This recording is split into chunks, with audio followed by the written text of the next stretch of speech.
자, 지금 일반 전표 문제 분명히 많이 푸셨을 거예요. 제가 그 카페에 있는 문제 풀라고 했던 거 푸셨으면 지금 여기 있는 문제가 다 들어가 있어요. 그렇기 때문에 이 문제는 잘 풀어야 정상인 거예요. 그럼 그걸 다 풀으셨으면. 근데 안 풀리면 내가 풀긴 풀었는데 내 거를 못 만들고 풀었다고 결론이 나와야 되겠죠. 자, 먼저 분계만 6개 먼저 쭉 해볼게요.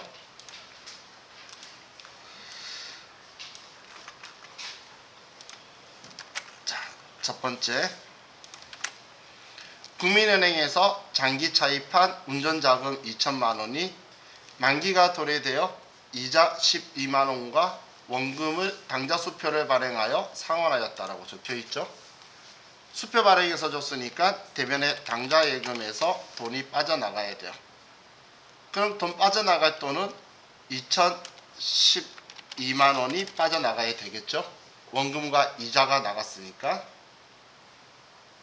그리고 차변에 우리가 돈이 빠져나간 이유가 장기 차입한 운전자금이니까 장기 차입금이라는 거고, 여기에는 국민은행이라고 거래처를 꼭 써줘야 되겠죠.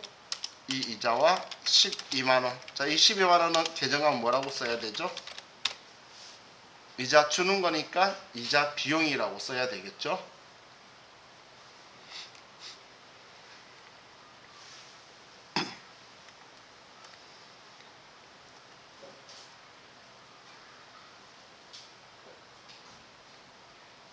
자, 다음 두 번째. 자, 8월 10일 매출처인 주식회사 똑똑 상사로부터 받아 보관 중인 약속 350만 원을 만기 이전에 거래은행인 국민은행에 할인하고 할인료 15만 원을 제외한 금액은 보통예금 통장에 입금되었다. 매각 거래로 처리할 것. 자, 지금 이 상황은 어떤 상황이죠? 어음을 지금 할인하는 거죠. 그럼 어음의 할인인데 매각 거래니까 판 거예요. 그럼 우리는 어음을 지우기 위해서 매출처에 받은 어음이니까 받을 어음이겠죠. 그럼 받을 어음을 지우는데 똑똑 상사한테 받을 어음이라고 적혀 있던 거니까 똑똑 상사 거다 라고 쓰고, 그럼 할인료 15만 원, 얘는 계정하면 뭐라고 해야 되죠? 할인료 매출 채권 처분 손실이라고 해야 되죠. 어음의 할인료는. 그리고 나머지는 보통 예금에 돈 들어왔어요. 335만 원이 들어왔다라고 써두면 되겠네요.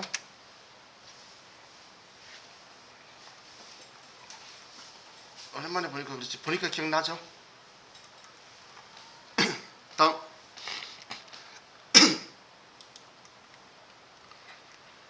9월 7일 한부자씨로부터 공장용 토지를 2억 원에 취득하면서 토지대금 전액 미지급하였다. 취득세 등 공과금 953만 원은 현금으로 지출하였다. 자, 그럼 이번에는 우리가 공장 용지를 산 거니까 토지를 취득한 거고, 토지 취득하면서 토지대금 2억 원을 미지급했으면 일반적인 상거래 아니니까 미지급금이 될 거고, 이건 한부자씨 거죠. 한부자씨한테 갚아야 되죠. 2억 원을. 그리고 취득세 등 공과금 953만 원은 얘는 현금으로 지급했어요. 그럼 취득세 공과금 이건 계정하면 뭐라고 하죠? 토지라고 해야 되겠죠. 토지 취득 시 부대 비용이잖아요. 그래서 토지는 2억 953만 원이다. 이렇게 써주는 거예요.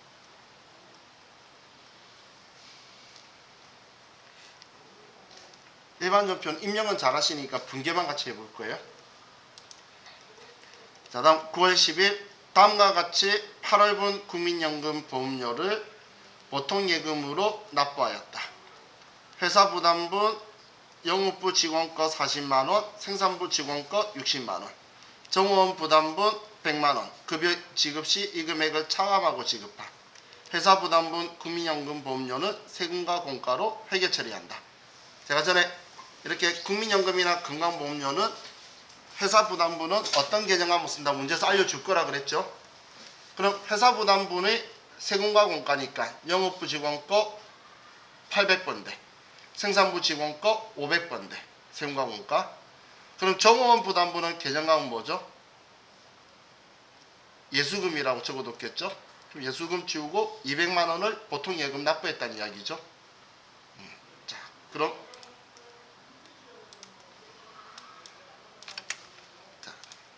차변엔 세금과 공과 800번대, 세금과 공과 500번대, 예수금 이렇게 해서 회사가 지원하는 40만원과 60만원과 원천징수 한 100만원 전부 다를 보통예금에서 200만원 납부했다. 이렇게 써주면 되겠죠.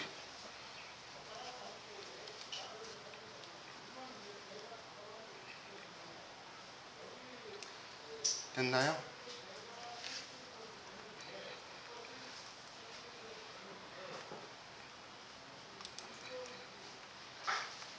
자, 다음 9월 20일 2020년도에 대손이 확정되어 대손 충당금과 상계 처리한 외상매출금 440만원이 당사의 보통예금에 입금되었다. 단 부가가치세법상 대손세액은 고려하지 말 것. 자, 그럼 여기에서 가장 중요한 회계상의 거래가 뭐라 그랬죠? 가장 중요한 회계상 거래는 보통예금에 돈 40만원이 들어왔다는 거죠. 그죠? 그 다음 우리가 생각해야 될 게 언제 대손이 발생했는지. 20년도에 대손 발생한 거면 전기 거죠. 그럼 이것저것 볼 것 없이 대손 충당금이라고 쓸 건데, 이 대손 충당금은 외상매출금의 차감 계정으로 선택해야 되겠죠. 얘는 외상매출금 짝지로 40만원이다 라고 써줘야 되죠. 이때 이 외상매출금이라는 이 글자는 계정하면 쓰라는 게 아니라 대손 충당금 짝지를 알려주는 거라 그랬어요.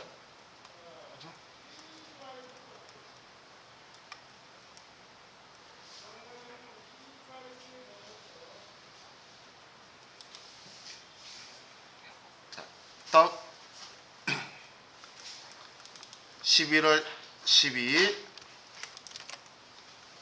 당사에서 생산한 제품 개당 원가 2,000원 1000개를 실버복지재단에 현물 기부하였다. 그럼 제품 200만원치를 줬다는 이야기죠. 그럼 대변에 제품 200만원인데, 자, 얘는 기부했으니까 차변에 기부금이다 200만원 이렇게 써지겠죠. 자, 그럼 이렇게만 분개하면 되나요? 아니죠. 재고자산 대변에 나갔으면 우린 타계정으로 대책 저기요 8번 꼭 있어야 되는 거죠. 잊으면 안 되죠. 이렇게 하면 자, 여기 있는 일반전표 문제는 끝이 났네요. 자, 다음 572페이지로 가서 오류 수정 문제를 좀 볼게요.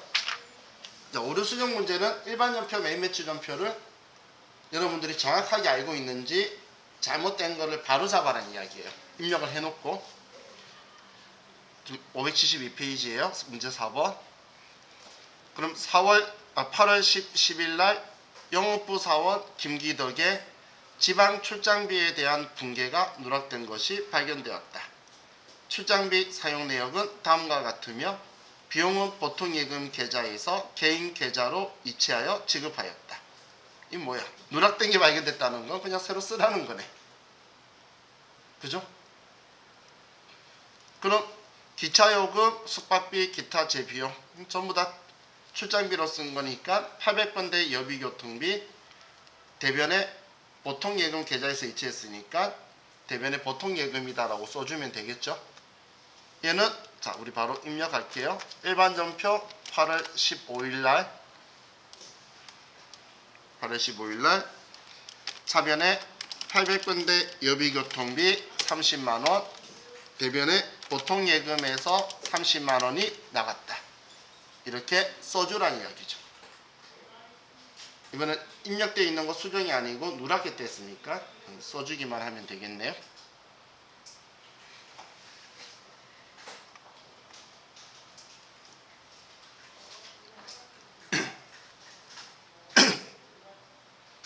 일반 전표에 썼어요.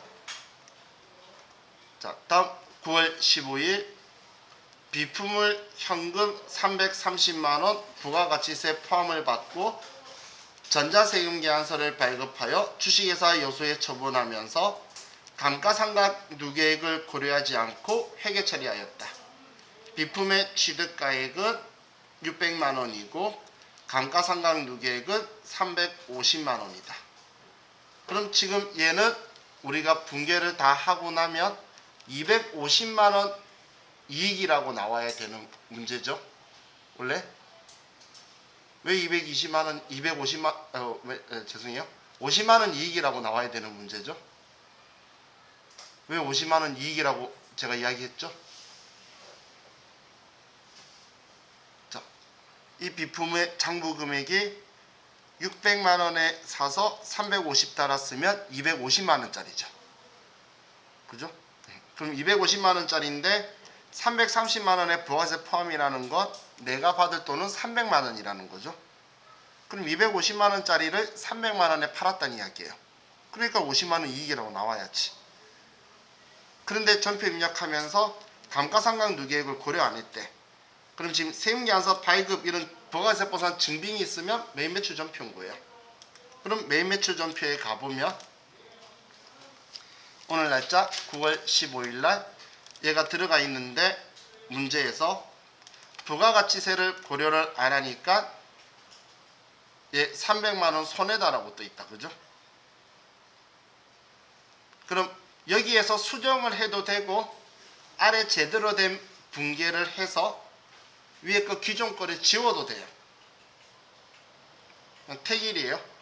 그럼 얘 괜히 손대가지고 복잡하게 가는 것보다 새로 만드는 게 편하시면 새로 만들고, 아니면 일단 유형자산 처분 손실을 위에 삭제를 누르면 이제 차익이 발생을 했죠. 그럼 빠진 게 뭐였죠? 차변에 감가상각 누계액 쓰는 게 빠졌죠.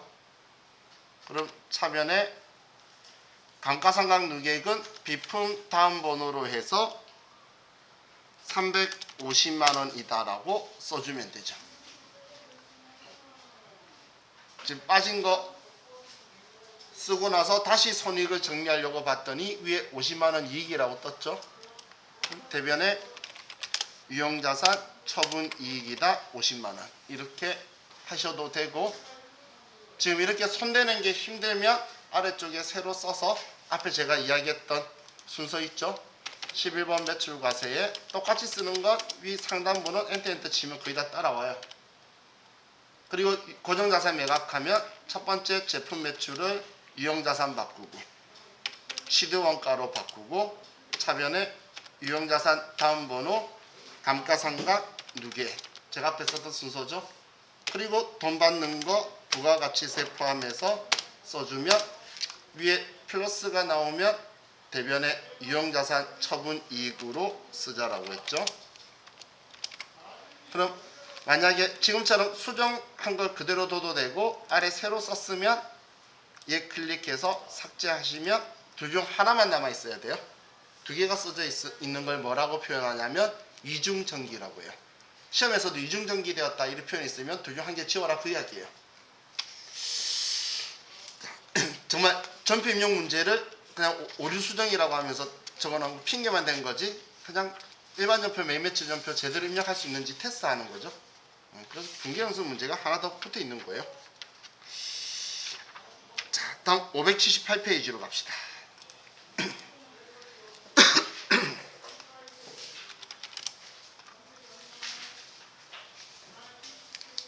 578페이지. 자, 컴퓨터 회사는 다음 번호인 383번 용인전자. 383번 용인전자. 자, 우리 일반전표 문제를 제가 이건 물어보는 거예요. 여기에다 이렇게 분개해 드리는 게 보기 편하세요? 아니면 일반전표에 제가 바로 입력해서 보여드릴까요? 아무 말 안 하면 제가 말로만 해요. 분개. 얘는 차변에 당좌 예금이죠. 그러고 있을 거예요. 이게 편해요? 아니면 일반전표 입력된 모습을 보는 게 좋을까?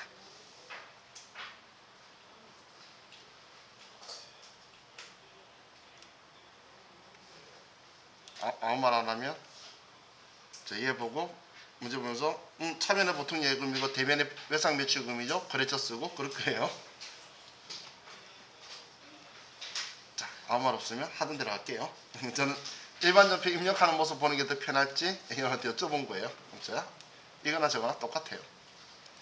자, 그럼 일반전표 문제부터 이제 일반전표, 매매추전표, 오류수정 순서대로 갈게요.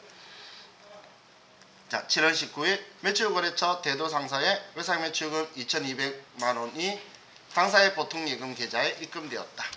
자, 여러분들 항상 분개할 때는 내가 제일 확신이 서는 것부터 위치 잡는 거예요. 저는 보통예금에 입금된 게 제일 확신이 서요. 그죠? 그럼 차변에 보통예금에 2,200만원이다. 그럼 얘 돈 들어온 게 외상매출금이라 적혀있죠. 그럼 반대쪽 대변이 외상매출금이고 얘는 채권이니까 당연히 거래처를 써줘야 되겠죠.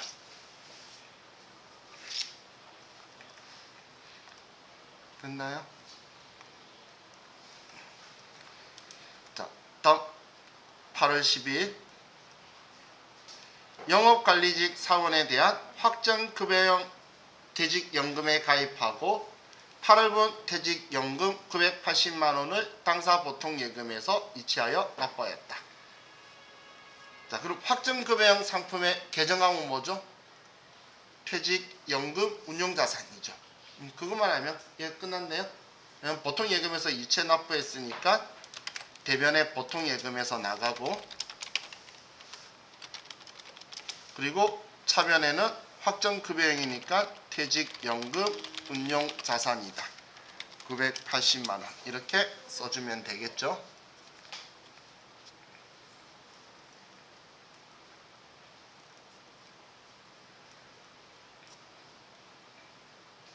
자, 다음 9월 25일 주식회사 참길무역에서 발행한 채권을 만기까지 보유할 목적으로 당좌수표를 발행하여 2천만원에 취득하였다. 또한 채권을 취득하는 과정에서 발생한 수수료 10만원은 보통예금에서 지급하였다. 단 하나의 전표로 입력할 것. 자, 그럼 먼저 자, 우리 채권을 샀는데 만기까지 보유할 목적으로 샀대요. 그럼 차변에 산 거에 대한 계정강은 뭐죠? 만기까지 보유할 목적이니까 만기 보유 증권이겠죠? 그럼 이 만기 보유 증권은 제가 만기를 보라 그랬어요. 내년에 만기인가요? 아니죠. 그래서 투자자산인 두 번째 181번을 써야 되는 거예요. 내년에 만기면 당좌자산 쓰라 그랬잖아. 지금 이거 이야기하는 거 아시죠? 지금 얘를 쓴다면 차변에 만기 보유 증권이 두 개잖아. 내년에 만기면 124번 얘, 내년 이후에 만기면 181번 얘를 써야 되는 거예요. 얘 당좌자산, 얘 투자자산. 그래서 만기 날짜를 보여주는 거니까 만기 날짜 보여주는 건 181번을 쓰라는 말보다는 분위기는 124번 쓰면 틀렸다고 할게라는 의미예요.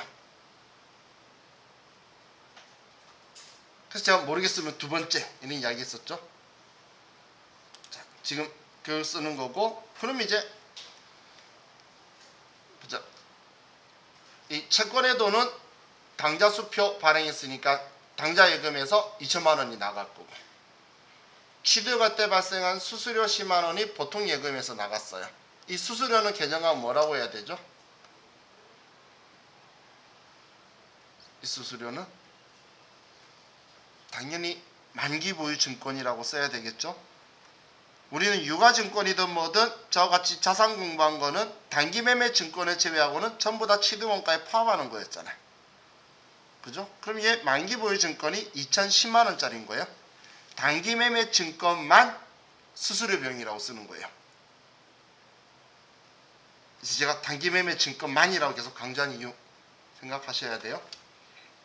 자, 그럼 분개를 하면 차변에 만기 보유 증권이고 얘는 투자 자산이고 얘는 취득 시 부대 비용을 포함해서 2,010만 원이고 당좌 수표 발행한 건 당좌 예금에서 2천만 원이 나가고 10만 원은 보통 예금에서 이체했죠.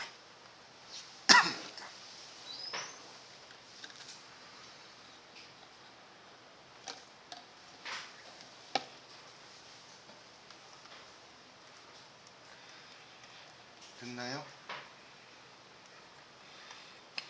자, 또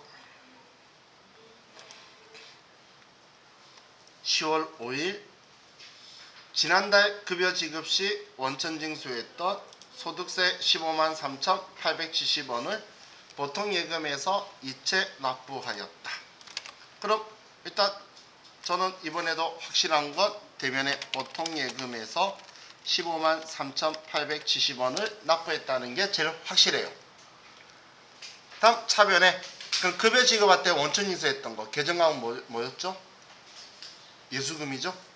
그래서 얘는 예수금 납부한 거니까 예수금을 지워주는 거죠.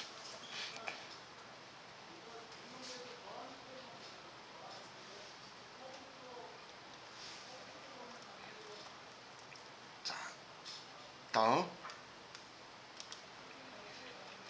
11월 12일 제품을 판매하고 주식회사 대전으로부터 받은 약속 어음을 만기 전에 광주은행에 할인하고 할인료 5만 원을 차감한 후 보통 예금 계좌로 이체받았다.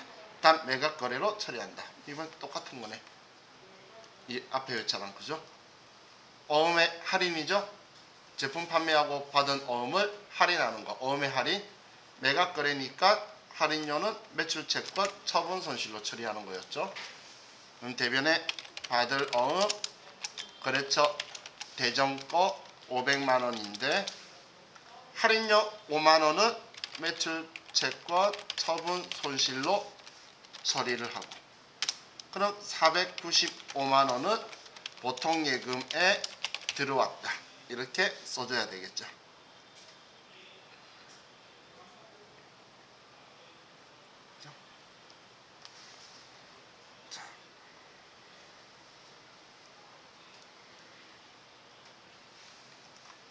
다음 11월 15일 창고에 보관 중인 제품 한 대를 판매직 직원의 복리후생 목적으로 무상 제공하다. 그럼 제품 100만원짜리 지우고 800번대 복리후생비로 처리하면 되겠죠. 이번 문제의 포인트도 타계정으로 대체 저격 8번이 포인트죠. 자, 그럼 대변에 제품 타계정으로 대체 저격 8번 100만원이고 차변에 복리후생비 800번대 100만원이다. 이게 포인트죠.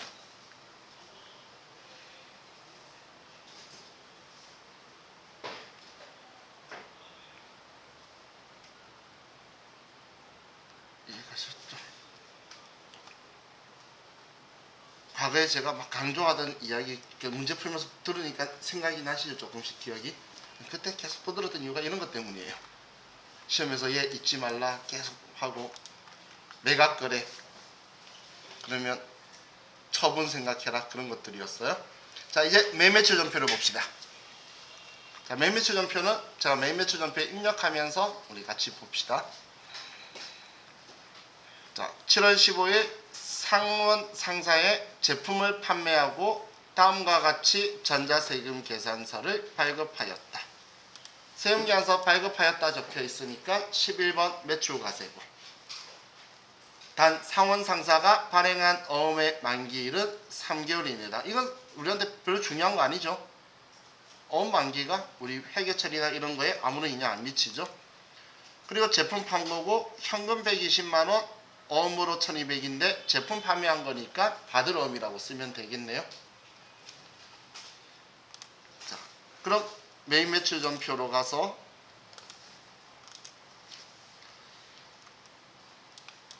날짜 7월 15일 날 세금계산서 발행한 거니까 11번 매출과세에 전자부품이고 1200만원의 별도 거래처는 상원 상사.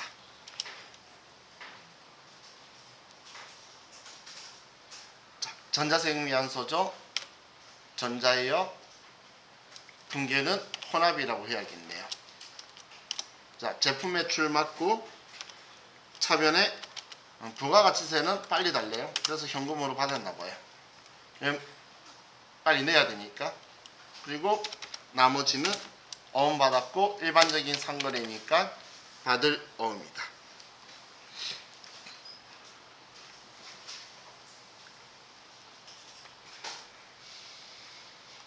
자, 다음 7월 25일 중국 라이라이 회사에 제품 1000개를 직접 수출하고 대금은 외상으로 하였다. 선적일 7월 25일 적용 환율은 $1000당 1200원이다. 자, 이번에도 직접 수출을 하고, 그리고 문제에서 선적 이런 것자 있으면 16 수출이라 그랬죠. 자, 그리고 우린 제품 판 거고 외상했어요. 제품 1000개인데 단가는 12만원짜리네요. 자, 그럼 날짜 바로 입력할게요. 8월 10일 날 16 수출이고 우리가 판 건 제품 1000개 12만원 짜리. 그럼 1억 2천이네요. 거래처는 중국 라이라이. 영세의 구분은 1번 직접 수출, 대행 수출 포함. 지금 외상이니까 이날 환율로 그냥 전부 다 쓰는 거예요. 그래서 분계는 외상 매출금입니다.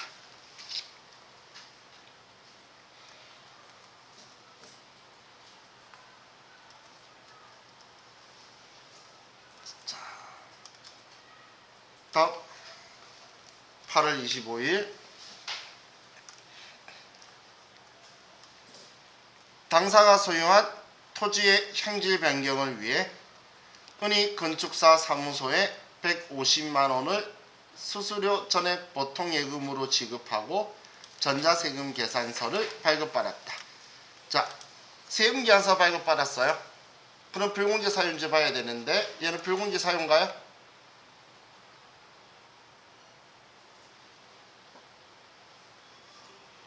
자, 지금 이 토지 향질 변경하기 위한 건축사 사무소 수수료는 계정 과목 뭐라고 분개할 거예요?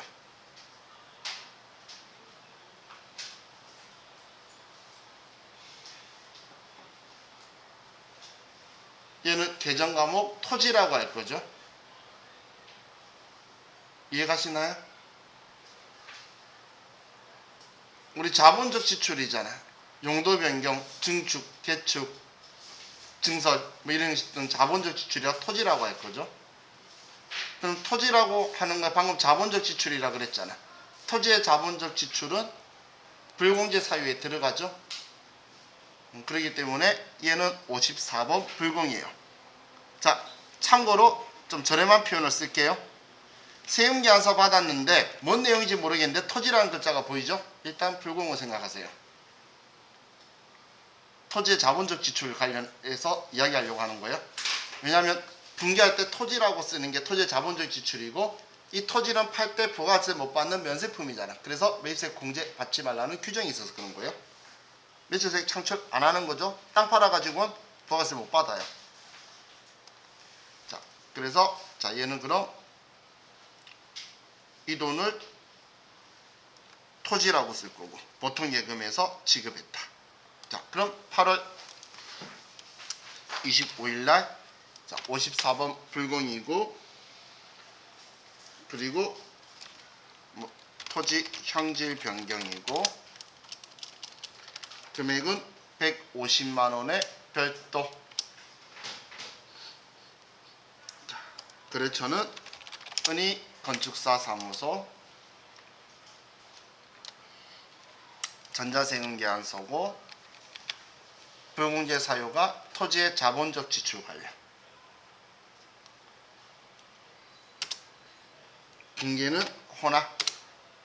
자 이제 원재료를 지금 우리가 불공한 이유가 회계 처리해서 얘를 토지라고 쓸 거. 이게 자본적 지출이죠. 수익적 지출은 비용 처리하고 자본적 지출은 유형자산 처리하는 거였잖아요. 그죠? 대변에 이 돈을 보통 예금에서 이체했다. 이렇게 써주면 되겠네요.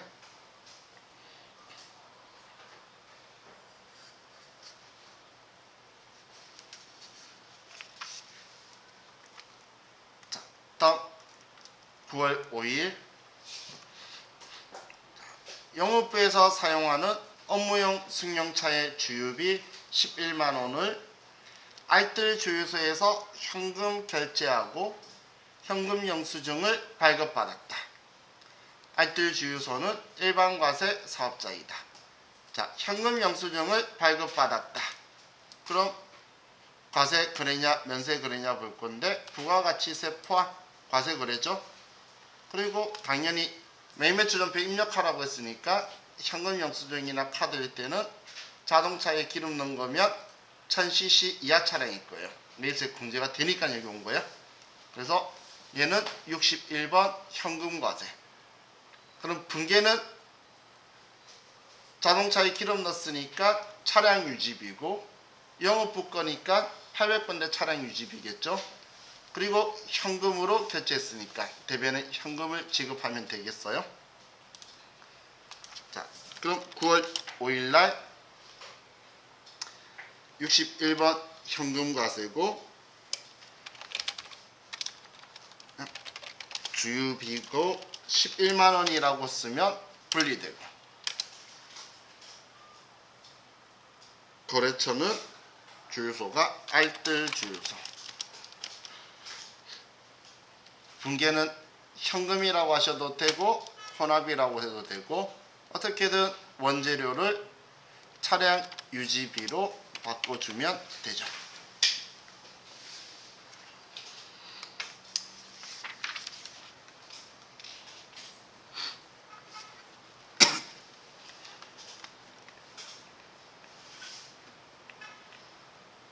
자,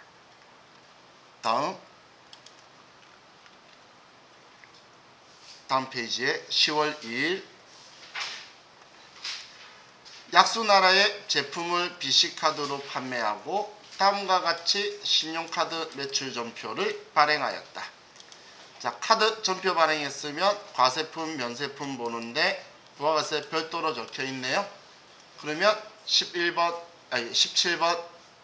카드 과세고. 그리고 우린 BC카드, 여기 문제도 적혀 있으니까 제품 매출했고 외상 매출금에 BC카드사에 동갑해야 된다. 이렇게 분기 들어가면 되겠죠. 거래처는 약수나라예요. 자, 그럼 10월 2일 날 17번 카드 과세고 우린 제품을 팔았고 금액은 165만 원이라고 쓰면 분리되고 거래처는 약수나라, 카드사는 BC카드. 이번엔 일반적인 상거래죠. 제품 팔았잖아요. 그럼 이번 외상이라고 하면 외상 매출금에 카드사가 붙죠. 시험 때 이렇게 기본 설정값이 되어 있어서 제가 이렇게 활용을 하자라고 이야기하는 거예요.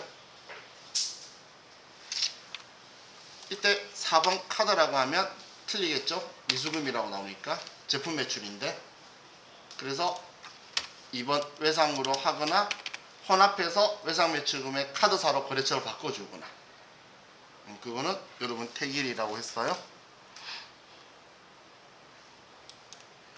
자, 다음 11월 22일 수출용 제품 생산에 필요한 원재료를 주식회사 부산으로부터 내국 신용장에 의하여 외상 매입하고 영세율 전자세금 계산서를 발급받았다. 자, 영세율 전자세금 계산서를 내국 신용장에 의하여 받았어요. 그러면 52번 매입 영세가 되겠죠. 그리고 원재료 샀고 외상했으니까 외상 매입금이겠네. 자, 그럼 11월 22일 날 52번 매입 영세 원재료고 2,300만원 거래처는 주식회사 부산 영세율 전자세금 계산서고 일반적인 상거래의 외상이니까 그냥 2번 외상하면 외상 매입금에 원재료가 붙죠. 자, 그럼 이제 매입 매출 전표가 끝났고 그럼 오류 수정 문제에서 자 1번 10월 24일 영업부서에서 사용할 마우스 등을 해신 컴퓨터에서 현금 55,000원에 구입하고 일반 전표에 입력하였으나 지출증빙 현금 영수증을 발급받았음이 확인되었다. 단 계정 과목은 소모품으로 할 것. 자, 그럼 지금 이 문제 무슨 내용인지 이해가시나요? 현금 영수증 받아서 매입 매출 전표에 써서 5,000원 부가세 내역금 돌려받을 거다라고 써야 되는데 얘를 일반 전표에 잘못 썼다는 거죠. 그럼 매입 매출 전표에 입력하고 일반 전표 거는 지우는 거예요. 지금 얘는 일반 전표 10월 24일 날 55만원을 전부 다 소모품으로 쏟은 거예요. 매입세 공제되는지 모르고 그냥 현금으로 주고 산 줄 알았나 봐요. 그런데 매입세 공제가 되니까 그럼 매입 매출 전표에 먼저 10월 24일 날 현금 영수증이고 과세거래 공제받을 수 있으니까 61번 현금 과세고 마우스를 55,000원이라고 쓰면 5만원에 5,000원 분리되죠. 그리고 해신 컴퓨터고 얘는 현금으로 쓰니까 현금 하셔도 되고 중요한 건 얘를 소모품으로 처리를 해야 되겠죠. 소모품. 그럼 소모품이 5만원이 되는 거죠. 그럼 일반 전표에 있던 이 전표는 앞에 네오박스 체크를 하면 같이 묶여요. 그래서 삭제까지 해주셔야 정확하게 이 문제를 푼 거예요. 일반 전표 거는 지웠고 매입 매출 전표 거는 61번 현금 과세로 해서 소모품으로 회계 처리해 준 거예요. 그죠? 자, 다음 11월 29일 이자 수익 100만원 중 원천징수 세액을 제외한 나머지 금액이 보통 예금으로 입금되어 입금된 금액에 대해서만 회계 처리하였다. 단 기업에서는 원천징수 세액을 자산으로 처리하고 있다. 지금 이자 수익 100만원 중에서 15만 4천원이 세금 떼인 거죠. 원천징수 되는 거. 그럼 15만 4천원을 빼면 84만 6천원이 보통 예금에 들어왔나 봐요. 그럼 우리 이 분계를 하면 이자 수익은 무조건 제가 전액 써라 그랬죠. 이자가 100만원인데 원천징수 된 금액 빼고 84만 6천원이 보통 예금 들어왔다라고 쓴 거잖아요. 그럼 15만 4천원은 뭐라고 써야 되죠? 이 글자 있으면 제가 원천징수 이야기하면서 자산 이야기하면 산납세금 생각하자라고 했어요. 그죠?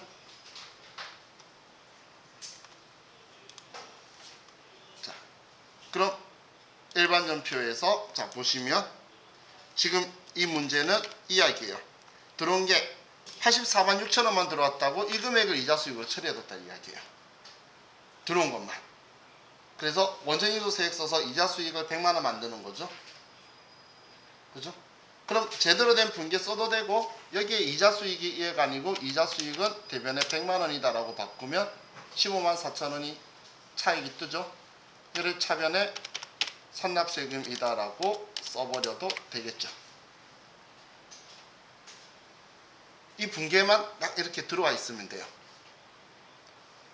오류수정 같이 푸니까 어떤 스타일인 건지 감이 오시죠? 지금 저와 같이 푼 게 방금 보세요. 18점 그리고 18, 일반전표 18점 매일매출 전표 18점 그리고 오류수정 문제 6점이에요. 그럼 몇 점이죠? 36점에 6점에 42점이죠. 그런데 우리가 기초정보관리 했던 거 기억나시나요? 우리 기초정보관리가 우리 과거에 이거 거래처 등록하고 실제 시험에 얘가 나온다라고 제가 전에 말했죠. 그리고 거래처별 초기월에 내용 금액 바꾸고. 그럼 여러분들이 못하는 건 이거 하나 3번 있어요. 이건 저와 같이 계속 연습해가지고 쉽게 만들어 버릴 거예요. 그럼 지금 이 두 개, 여기에서도 두 개 문제는 여러분들이 풀 수 있어요. 그럼 또 6점이 붙죠. 지금 여러분 실력으로 하실 수 있도록 지금 올라와 있는 게 여기인 거고. 그럼 저와 같이 이제 볼게. 결산 문제가 이렇게 세 개가 나와 있어요. 그런데 이 문제는 저하고 본 적이 없는데 이 문제는 저하고 본 적이 있는 거예요, 사실. 우리 외화에 대해서 이야기하면서 기말에 외화 환산이익 쓰고 거래 있을 때는 외환차익 쓰라. 그거 문제예요. 그럼 얘는 엄청 간단하게 쉽게 할 수 있는 거기 때문에 얘 결산을 하고 나면 이건 조회 문제예요. 들락날락하는 거. 이건 제가 여러분하고 같이 있으면서 할지 아니면 얘는 자주 들어가 봐야 되는 거라서 똑같은 답이 여러 군데에 다 있어요. 아무 때나 들어가도 상관없어요. 답만 나와 있으면 돼요. 그걸 내가 적는 거야. 내가 뭔가를 입력하는 게 아니고 입력되어 있는 걸 찾아서 보는 거예요. 시험 문제를 그래서 뭐라고 말하냐면 언젠가는 찾는데 시험 시간 안에 찾아야지 이런 이야기를 해요. 그럼 이거에 대한 스킬은 사람마다 틀리겠죠. 그래서 제가 저가 쓰는 방법으로 제가 영상을 찍어서 그냥 드릴까? 아니면 지금 우리 수업 시간들이 그렇게 많이 할애가 안 되니까. 근데 보면 쉬워요. 얘는 정말 못 찾는 사람 아무도 없어요. 제가 방금 우스갯소리 말했지만 시험 시간 안에 못 찾는 건 자주 안 들어가 봐서 그런 거예요. 그리고 얘는 정말 금액을 쓰는 거예요. 그래서 주관식이죠. 문제지에 이런 답안 작성 누르면 아래 주관식으로 금액이랑 글자 쓰게 돼 있어요. 완전 주관식이기 때문에. 근데 얘는 잘하는 사람은 3개 푸는데 1분에서 2분밖에 안 걸려요. 근데 모르시는 분이 10분 걸리면 망한 거예요, 시험에서. 그래서 이 부분만 하면 우리 시험 실기는 끝이라는 이야기예요. 그럼 지금 우리가 할 수 있는 양도 꽤 점수가 많죠. 그래서 지금 여러분들이 이번 주말에 해주셔야 되는 게 지금 일반전표, 매일매출 전표만 제가 계속 이야기하는데 지금 전체에서 엄청 많이 비중 차지하고 있어요. 나중에 이론 문제는 저와 같이 기출문제 풀면 지금까지 원가율계를 제외하고는 저와 같이 이야기했던 것들이에요. 분기할 때 사용하지 않는 계정과목 이런 이야기하고 있잖아요. 그죠? 그럼 비용무용 토지니까 투자부동산이고 그럼 이거에 대해서는 미지급금이니까 지급보험 안 쓰겠지. 다 저와 같이 이야기했던 것들이에요. 그럼 이런 문제 이제 글로 나와 있는 걸 어떻게 느껴가면서 볼 거란 이야기예요. 제가 자본하면서 이야기했던 거 그리고 외상매입금 얼마 남았는지 생각해 보는 거 무형자산에 대해서 제가 이야기했던 거 이런 것들 내용이에요. 그럼 이런 문제는 같이 풀면서 실기했던 걸 이제 글자에서도 느낌이 오도록 만드는 작업만 하면 되겠죠. 그래서 제가 이런 문제를 안 푸는 이유 중에 한 개가 원가회계 문제가 많이 비중 차지하고 있는데 원가회계 안 했잖아요. 그래서 얘네들 문제 풀 수 있도록 제가 만들어 드릴 거예요. 원가회계는 노력 대비 효익이 가장 큰데 휘발성이 엄청 강해요. 그래서 기출문제 풀기 직전에 제가 알려주는 거예요. 우리 시험 보는 날까지만 기억하라고. 그래서 정말 이거는 공부 조금만 하시면 이런 문제에서 내가 확실히 풀 수 있는 건 원가이계밖에 없다라는 걸 나중에 느끼실 거니까. 그래서 이것들만 하면 저와 같이 모든 준비가 다 끝나요. 그래서 이번 주에는 정말 우리 자기 자신을 위해서 꼭 그걸 좀 해보시면 좋을 것 같아요. 원래는 저와 같이 계산 문제들 보도록 할게요.